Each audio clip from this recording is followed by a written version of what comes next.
shout, "Save us." And I'll whisper, "No."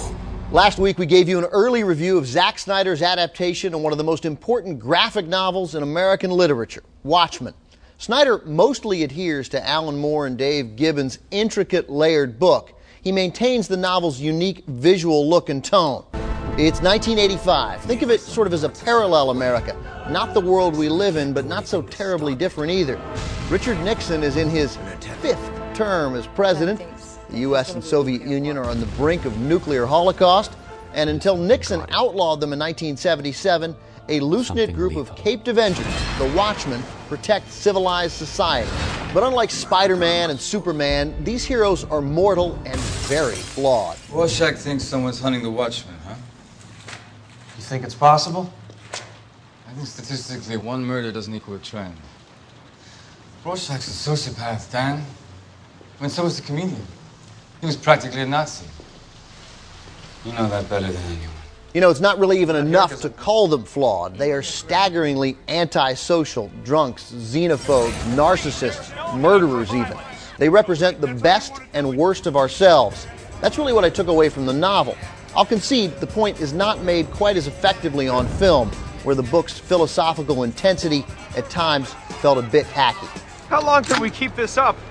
Congress is pushing through some new bill that's going to outlaw masks. Our days are numbered. Till then, it's like you always say, we're society's only protection. From what? Are you kidding me? From themselves. There were times in the back half of the movie, speeches like that, the Night Owl's ship, where Snyder's movies started feeling a little too cartoonish. And though I worry viewers who haven't read the book might be lost, I still think it's fairly heady entertainment.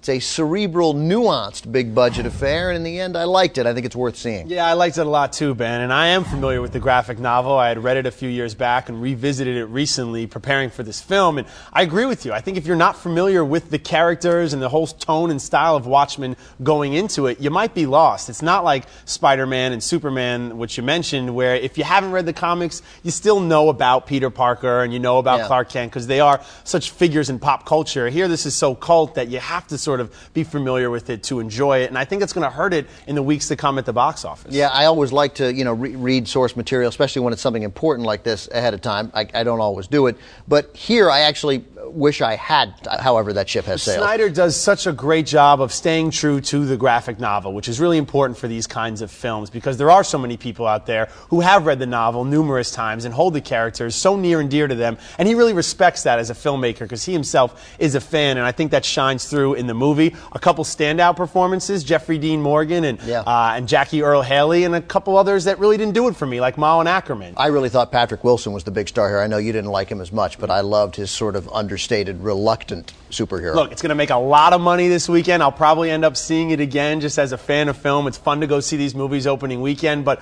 will it hold throughout the months to come in the weeks in March? I don't think so. I think it's going to fall off at the box office.